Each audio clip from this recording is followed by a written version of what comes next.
बिस्मिल्लाहिर्रहमानिर्रहीम। अस्सलाम वालेकुम। Welcome back to my channel easy cooking with Azka. आज मैं आपसे बहुत ही मज़ेदार, बहुत ही डिलीशियस से चिकन पराठा रोल की रेसिपी शेयर करूंगी और साथ ही साथ मैं आपसे बहुत ही मज़ेदार सी क्विक सी सॉस की रेसिपी शेयर करूंगी जो कि बनाना बहुत ज़्यादा आसान है। बहुत सिंपल सी रेसिपी है। झटपट से इस मज़ेदार सी पराठा रोल की रेसिपी को बनाकर रेडी करेंगे। वीडियो को पूरा एंड तक देखें। अगर वीडियो पसंद आए तो वीडियो को लाइक करें, चैनल को सब्सक्राइब करें और शेयर करना मत भूलें। तो चलें इस मज़ेदार सी बहुत ही यमी से पराठा रोल की रेसिपी को बनाना शुरू करते हैं। सबसे पहले मैं यहाँ पर चिकन को मैरिनेट करूँगी। यहाँ पर मैं 300 ग्राम्स के बराबर चिकन ले रही हूँ। आप देख सकते हैं मैंने बहुत ही छोटे छोटे क्यूब्स में मैंने इसे कट किया हुआ है।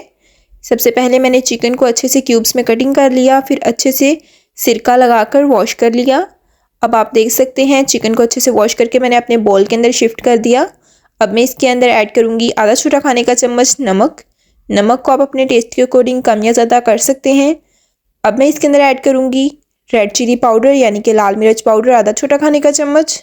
स्पाइसेस को आप अपने अकॉर्डिंग कम या ज़्यादा कर सकते हैं।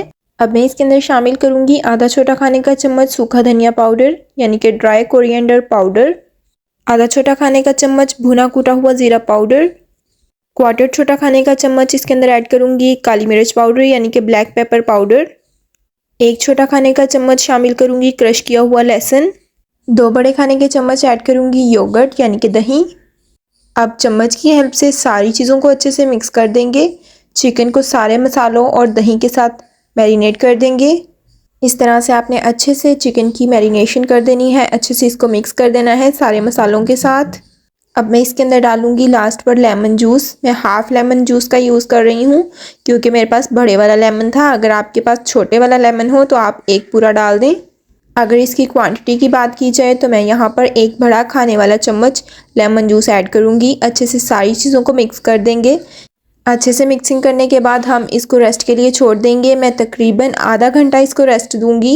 रेस्ट पर छोड़ने से पहले इसके अंदर ऐड करूंगी क्वार्टर छोटा खाने का चम्मच टर्मरिक पाउडर यानी कि हल्दी पाउडर। ये मैं डालना भूल गई थी। डालकर अच्छे से इसको मिक्स करेंगे। अब आधा घंटा के लिए इसको रेस्ट के लिए छोड़ देंगे। अब दूसरी साइड पर लूँगी एक और ग्लास बोल, शामिल करूँगी 2 कप मैदा। मैं यहाँ पर 2 कप छने हुए मैदे का यूज़ कर रही हूँ। मैदे को हमेशा छान कर यूज़ किया करें ताकि मैदे के अंदर जो भी इम्प्योरिटीज़ हों वो निकल आए। अब मैं मैदे के अंदर शामिल करूँगी 1 छोटा खाने का चम्मच नमक। नमक को डालकर अच्छे से मैदे के अंदर मिक्स कर देंगे। इस तरह से अच्छे से मिक्स करने के बाद अब इसके अंदर थोड़ा थोड़ा कर पानी ऐड करते जाएंगे और इसकी एक सॉफ्ट सी डो बनाकर रेडी कर लेंगे। इस तरह से थोड़ा थोड़ा पानी ऐड करेंगे जितना ज़रूरत होगा, एकदम सारा पानी ऐड नहीं करेंगे। थोड़ा थोड़ा पानी ऐड करते हुए इसकी एक सॉफ्ट सी डो बनाकर रेडी कर लेंगे। यहाँ पर आप देख सकते हैं मैंने इस तरह से एक सॉफ्ट सी डो बनाकर रेडी कर ली है। अब मैं इस डो के ऊपर ऐड करूँगी 2 खाने के चम्मच कुकिंग ऑयल। कुकिंग ऑयल को डालने के बाद अच्छे से इसको फिर से गूंदेंगे। इस तरह से आपने तकरीबन 2 मिनट अच्छे से इस डो को गूंदना है। 2 मिनट अच्छे से गूंदने के बाद आप देख सकते हैं हमारी एक सॉफ्ट सी डो बनकर रेडी हो चुकी है। अब मैं इसे कर दूंगी साइड पर। तकरीबन 5 से 10 मिनट इसे रेस्ट के लिए छोड़ देंगे। दूसरी साइड पर सॉस बनाने के लिए एक छोटे से बोल के अंदर ऐड करूँगी 1 खाने का चम्मच रेड चिली फ्लेक्स और साथ ही साथ इसके अंदर ऐड कर दूंगी थोड़ा सा 2 खाने के चम्मच के बराबर पानी। पानी के अंदर रेड चिली फ्लेक्स को अच्छे से डिप कर देंगे। मेरे पास सूखी हुई लाल मिर्चें मौजूद नहीं थी तो इसी वजह से मैंने इसके अंदर रेड चिली फ्लेक्स ऐड किए। अगर आपके पास सूखी मिर्चें हों तो आप वो ऐड कर दें। अच्छे से इसको डिप करके छोड़ देंगे। अब दूसरी साइड पर मैं यहाँ पे लूँगी एक फ्राइंग पैन, शामिल करूँगी 2 खाने के चम्मच कुकिंग ऑयल। कुकिंग ऑयल को अच्छे से गर्म होने देंगे। जब कुकिंग ऑयल अच्छे से गर्म हो जाएगा तब हम इसके अंदर डाल देंगे मैरिनेट किया हुआ चिकन को अच्छे से मैंने तकरीबन आधा घंटा रेस्ट के लिए छोड़ा था। उसके बाद मैं इसे फ्राइंग पैन में ऐड कर दूंगी। अच्छे से चिकन को कुक करेंगे। ऑयल के साथ सारे मैरिनेटेड चिकन को अच्छे से कुक करेंगे। यहाँ पर आप देख सकते हैं चिकन ने पानी छोड़ना स्टार्ट कर दिया है। इसी पानी के अंदर अच्छे से चिकन को कुक करेंगे। यहाँ पर फ्लेम को मैं थोड़ा सा तेज़ कर दूँगी। थोड़ी सी तेज़ फ्लेम कर इसे अच्छे से फ्राई करेंगे। इसका जो एक्स्ट्रा पानी है वो सारा ड्राई कर लेंगे। अभी मैंने मज़ीद पानी ऐड नहीं किया बल्कि जो पानी चिकन ने छोड़ा था उसी पानी के अंदर इसे अच्छे से कुक करेंगे। यहाँ पर आप देख सकते हैं चिकन का सारा एक्स्ट्रा पानी ड्राई हो चुका है। अब मैं इसके अंदर ऐड करूँगी 1 कप के बराबर पानी। पानी डालकर अच्छे से इसको मिक्स करेंगे और चिकन को अच्छे से पकने के लिए छोड़ देंगे। इसको ऊपर से मैं कर दूंगी कवर करके इसे पकने के लिए छोड़ देंगे। जब तक हमारा चिकन अच्छे से पक रहा है तब तक हम अपनी डो की तरफ आ जाते हैं। डो को अच्छे से नीट कर लेंगे। इस तरह से अच्छे से आपने इसको नीट कर लेना है। डो को अच्छे से नीट करने के बाद अब फिर से इसको रेस्ट के लिए छोड़ देंगे। अब हम अपनी सॉस की तरफ आ जाते हैं। पानी में डिप की हुई चिली फ्लेक्स के अंदर ऐड करूंगी 3 जवे लहसुन के और साथ ही साथ इसके अंदर ऐड करूंगी 1/4 छोटा खाने का चम्मच नमक ऐड करने के बाद अच्छे से इसको मिक्स करेंगे और इसका एक पेस्ट बना लेंगे। यहाँ पर आप देख सकते हैं मैंने इसका एक पेस्ट बनाकर रेडी कर लिया है। इसे कर दूंगी साइड पर।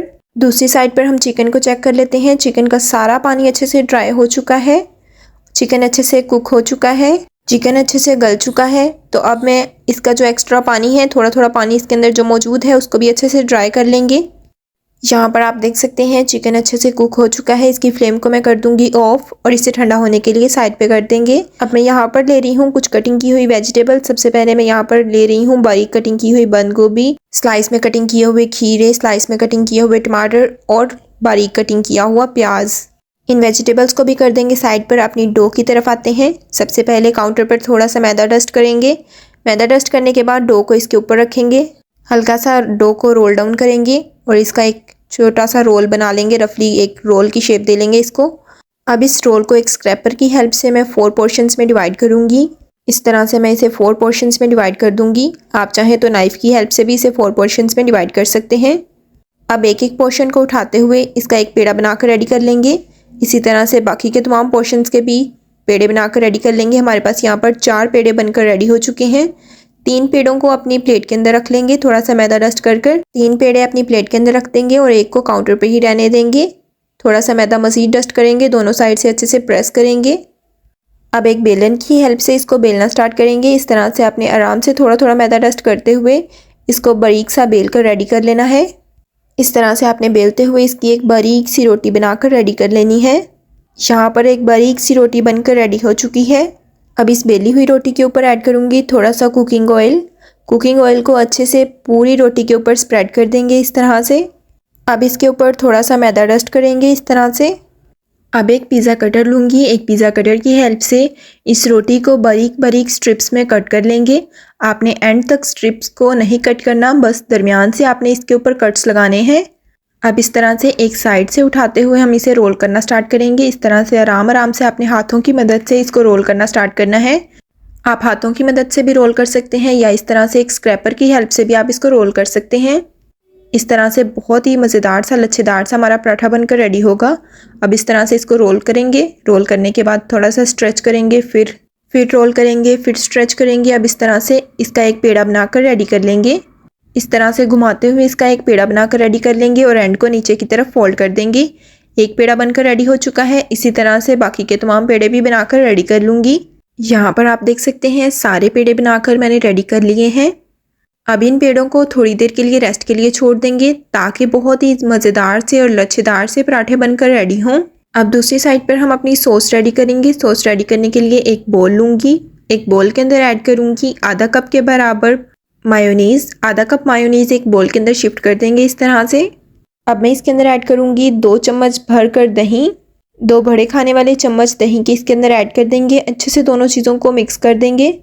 दही और मायोनीज़ को अच्छे से मिक्स करने के बाद आप देख सकते हैं एक थिक सा पेस्ट बनकर रेडी हो चुका है। अब मैं इसके अंदर ऐड करूँगी रेड चटनी जो हमने बनाकर रेडी की थी। चटनी डालने के बाद अच्छे से इसको मिक्स करेंगे। आप यहाँ पर देख सकते हैं बहुत ही मज़ेदार सी सॉस हमारी बनकर रेडी हो चुकी है। अब मैं इसके अंदर ऐड करूँगी हाफ़ लेमन जूस। मेरे पास यहाँ पर बड़े वाला लेमन था तो मैं यहाँ पर हाफ़ लेमन जूस ऐड कर रही हूँ। अगर आपके पास छोटे वाला लेमन हो तो आप एक फुल लेमन जूस इसके अंदर ऐड कर दें। अच्छे से इसको मिक्स करेंगे। मुझे यहाँ पर चटनी थोड़ी सी कम लग रही है तो मैं इसके अंदर थोड़ी सी मज़ीद चटनी ऐड करूँगी। अच्छे से इसको मिक्स करूँगी। तकरीबन 1 खाने के चम्मच मायोनीज़ भी मैंने इसके अंदर ऐड की। अच्छे से इसको मिक्स करेंगे। बहुत ही डिलीशियस, बहुत ही मज़ेदार सी हमारी सॉस बनकर रेडी हो जाएगी। आप इस सॉस को बर्गर, शवारमा हर एक चीज़ के अंदर ऐड कर सकते हैं। इसको कर देंगे साइड पर। काउंटर पर थोड़ा सा मैदा डस्ट करेंगे।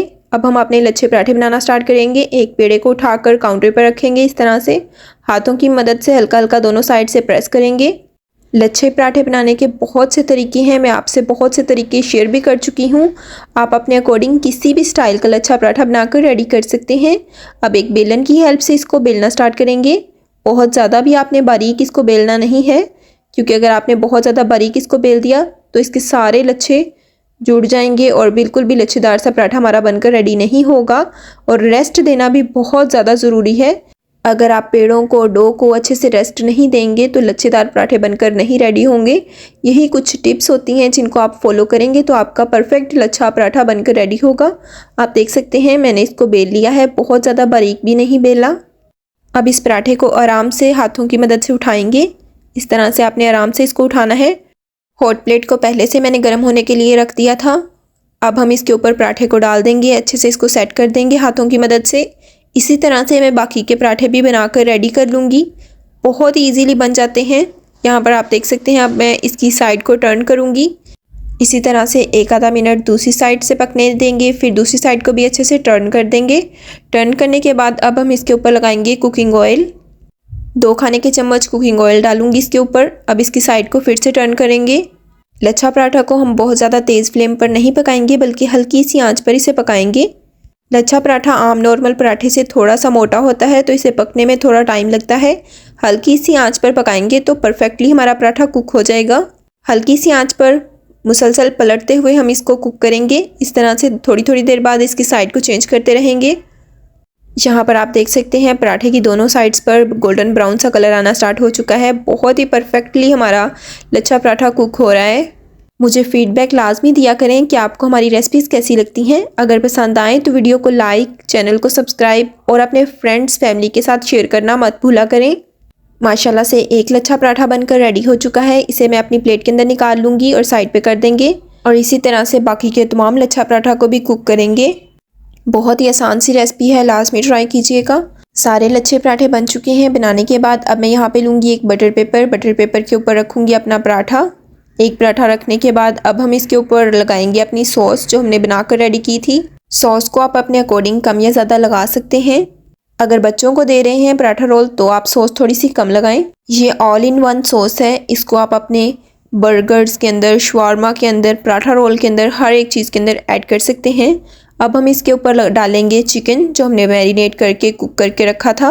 वो चिकन इसके ऊपर लगाएंगे। चिकन की क्वांटिटी को भी आप अपने अकॉर्डिंग कम या ज़्यादा कर सकते हैं। अब मैं इसके अंदर डालूंगी कुछ वेजिटेबल्स। सबसे पहले डालूंगी स्लाइस में कटिंग किया हुआ खीरा, फिर स्लाइस में कटिंग किए हुए टमाटर ऐड करूंगी और साथ ही साथ स्लाइस में कटिंग किए हुए प्याज और बारीक कटिंग की हुई बंद गोभी। आप अपने अकॉर्डिंग कोई भी वेजिटेबल इसके अंदर ऐड कर सकते हैं। अब इसके ऊपर दोबारा से सॉस लगाएंगे। यकीन माने ये सॉस इतनी ज़्यादा डिलीशियस है कि इसने पराठा रोल का टेस्ट और भी बढ़ा दिया था। अब हम पराठा रोल को फोल्ड करना स्टार्ट करेंगे। एक एंड से पकड़ते हुए दूसरे एंड को भी इस तरह से ऊपर फोल्ड कर देंगे। अब हम इसको बटर पेपर के अंदर रैप करेंगे। इस तरह से आराम से आपने इसको बटर पेपर के अंदर रैप कर देना है। आपको नज़र आ रहा है कि मैं किस तरह से इसको रैप कर रही हूँ। आपने भी इसी तरह से सेम इसको रैप कर देना है। यहाँ पर आप देख सकते हैं एक मज़ेदार सा डिलीशियस सा पराठा रोल बनकर रेडी हो चुका है। इसी तरह से बाकी के तमाम पराठा रोल्स को भी मैंने बनाकर रेडी कर लिया। आप देख सकते हैं बहुत ही ज़्यादा डिलीशियस ये पराठा रोल्स बनकर रेडी हो चुके हैं। मुझे पूरी उम्मीद है आपको ये रेसिपी बहुत ज़्यादा पसंद आई होगी। अब मैं आपको एक पराठा रोल को टेस्ट करके बताती हूँ कि कितने डिलीशियस, कितने मज़ेदार से पराठा रोल्स हमारे बनकर रेडी हो चुके हैं। माशाल्लाह माशाल्लाह बहुत ही टेस्टी, बहुत ही मज़ेदार से पराठा रोल्स बनकर रेडी हो चुके हैं। उम्मीद करती हूँ कि आपको हमारी आज की ये मज़ेदार सी चिकन पराठा रोल्स की रेसिपी बहुत ज़्यादा पसंद आई होगी। अगर पसंद आए तो वीडियो को लाइक करें, चैनल को सब्सक्राइब करें। सब्सक्राइब के साथ का बेल आइकन दबाना मत भूलें। इससे आपको हमारी नई आने वाली रेसिपी का नोटिफिकेशन सबसे पहले मिल जाएगा। अपने फ्रेंड्स, अपनी फैमिली के साथ इस मज़ेदार सी रेसिपी को लाजमन शेयर करें। इसी के साथ दें इजाज़त। अपना बहुत ज़्यादा ख्याल रखें, दुआओं में याद रखें। अल्लाह हाफिज़।